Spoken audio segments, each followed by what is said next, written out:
여러분 혹시 익사라고 하면 뭐가 떠오르시나요? 보통 차가운 강물이나 깊은 바다를 생각하실 겁니다. 그런데 만약 사람이 물이 아니라 끈적끈적하고 달콤한 시럽에 빠져 죽었다면 믿으시겠습니까? 그것도 한두 명이 아닙니다. 거대한 파도가 도시를 덮쳤는데 그게 물이 아니라 설탕 시럽, 즉 당밀이었습니다. 오늘은 역사상 가장 기이하고 끈적거리고 끔찍했던 재난, 1919년 미국 보스턴을 강타한 보스턴 당밀 홍수 사건에 대해 아주 자세히 파헤쳐 보겠습니다. 시계바늘을 1919년 1월 15일로 돌려보겠습니다. 장소는 미국 매사추세츠주 보스턴의 노스엔드 지역입니다. 당시 이곳은 이탈리아 이민자들이 모여 살던 북적거리는 동네였죠. 이 평화로운 주거지 한복판에 아주 뜬금없고 거대한 구조물 하나가 서 있었습니다. 바로 퓨리티 디스틸링이라는 회사가 세운 당밀 저장 탱크였습니다. 이 탱크의 크기가 어느 정도였냐면요. 높이가 15m, 지름이 27m였습니다. 아파트 5층 높이의 거대한 강철통이 동네 한가운데 떡하니 버티고 있었던 거죠. 그 안에는 당밀이 가득 차 있었습니다. 당밀은 사탕수수를 설탕으로 정제하고 남은 부산물인데 아주 진하고 끈적한 검은 시럽입니다. 당시에는 이걸 발효시켜서 술을 만들거나 1차 대전 때 폭약의 원료인 에탄올을 만드는 데 썼습니다.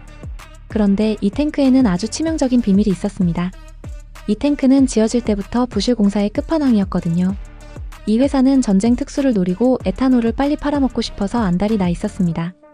그래서 제대로 된 기술자도 없이 감독관도 없이 속성으로 탱크를 지어버립니다. 심지어 안전검사도 안 했습니다. 탱크에 물을 채워서 새는지 확인하는 수압 테스트조차 생략했죠.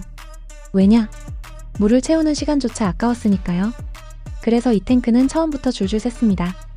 얼마나 심하게 샜냐면 동네 꼬마들이 학교 끝나면 탱크 옆으로 가서 흘러나오는 당밀을 나뭇가지로 찍어 먹을 정도였다고 합니다.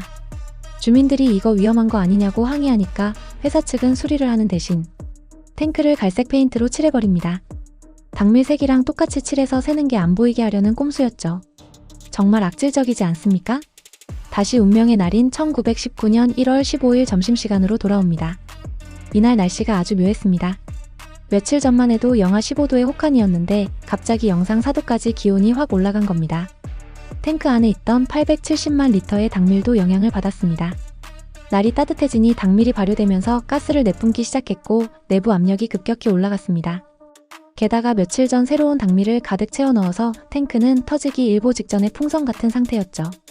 오후 12시 40분경 점심을 먹고 평온하게 쉬던 사람들의 귓가에 이상한 소리가 들리기 시작합니다. 따다다다닥, 마치 기관총 쏘는 소리 같았다고 합니다. 그건 탱크의 강철판을 붙잡고 있던 리벳들이 압력을 못 이기고 팝콘처럼 튀어나가는 소리였습니다. 그리고 잠시 후 쾅 하는 굉음과 함께 땅이 지진처럼 흔들렸습니다.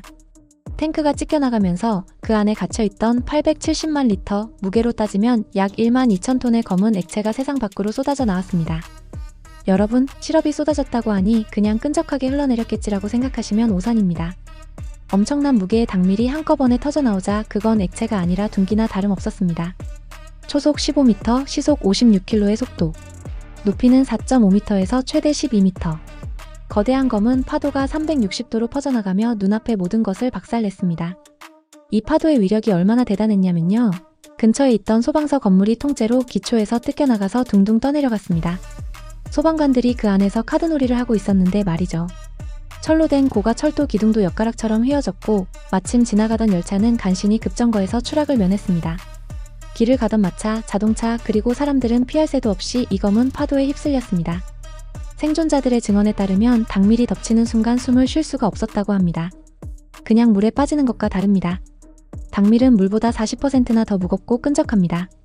코와 입으로 끈적한 시럽이 들어오면 뱉어낼 수도 없고 팔을 휘저으면 휘저을수록 더 깊이 빨려 들어가는 늪지옥이 펼쳐진 겁니다. 상황이 진정된 후의 현장은 그야말로 아수라장이었습니다.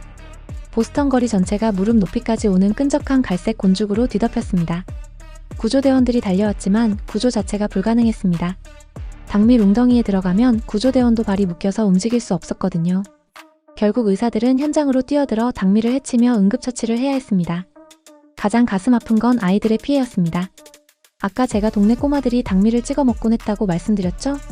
사고 당시에도 탱크 근처에서 놀던 아이들이 많았습니다.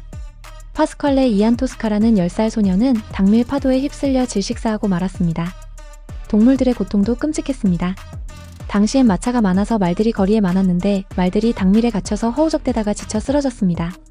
몸부림칠수록 더 깊이 박혔죠. 결국 구조를 포기하고 고통을 덜어주기 위해 경찰이 말들을 그 자리에서 사살해야만 했습니다. 이 사고로 총 21명이 사망하고 150명이 넘는 부상자가 발생했습니다. 사망자 중에는 집 안에 있다가 집이 무너져서 깔려 죽은 할머니도 있었고 첫날엔 시신을 찾지도 못해서 당밀이 굳은 뒤에야 며칠 만에 발굴된 사람도 있었습니다. 시신들이 당밀 범벅이 되어 있어서 신원 확인조차 힘들었다고 합니다. 사고 후 처리는 더 끔찍했습니다. 이 끈적한 당밀을 어떻게 치웠을까요? 빗자루로 쓸 수도 없고 물을 뿌려도 잘 안 씻겨나갑니다. 결국 소방선들이 바닷물을 끌어와서 고압으로 쏘아댔습니다. 소금물이 그나마 당밀을 녹였거든요. 보스턴 항구 전체가 몇 달 동안 갈색으로 변해 있었고 사람들의 발에 묻은 당밀이 지하철과 전차를 타고 온 도시로 퍼져나가 보스턴 전역의 공중전화기 수화기가 끈적거렸다는 이야기도 있습니다. 그리고 시작된 법정 싸움. 탱크 주인인 퓨리티 디스틸링 회사는 뻔뻔하게도 이렇게 주장합니다. 이건 우리 잘못이 아니다. 테러리스트들이 폭탄을 설치한 거다. 당시는 1차 대전 직후라 사회 분위기가 흉흉했기에 이 주장이 먹힐 뻔했습니다. 하지만 피해 주민들은 포기하지 않고 집단 소송을 걸었습니다. 무려 3년 동안 재판이 이어졌고 3,000명의 증인이 나왔습니다. 결국 법원은 전문가들의 조사를 통해 폭탄이 아니라 부실한 설계와 관리 소홀로 인한 구조적 결함이라고 판결을 내립니다. 이 판결은 미국 역사상 최초의 대규모 기업 과실에 대한 집단 소송 승리로 기록되며 이후 미국의 건축 안전 규제가 엄청나게 강화되는 계기가 됩니다. 오늘날 우리가 안전한 건물에 살 수 있는 건 어찌 보면 이 21명의 희생 덕분일지도 모릅니다. 보스턴의 노스엔드 지역은 이제 깨끗한 공원이 되었고 사고 현장에는 작은 추모비만 남아 있습니다. 하지만 보스턴 사람들은 이렇게 말합니다. 지금도 아주 무더운 여름날이면 그 거리에서 희미하게 달콤한 당밀 냄새가 올라온다. 100년이 지났지만 땅속 깊이 스며든 그날의 비극은 아직 완전히 사라지지 않은 걸까요? 아니면 억울하게 죽어간 사람들의 영혼이 보내는 신호일까요? 세상에서 가장 달콤한 물질이 만든 가장 끔찍한 재난, 보스턴 당밀 홍수 사건이었습니다.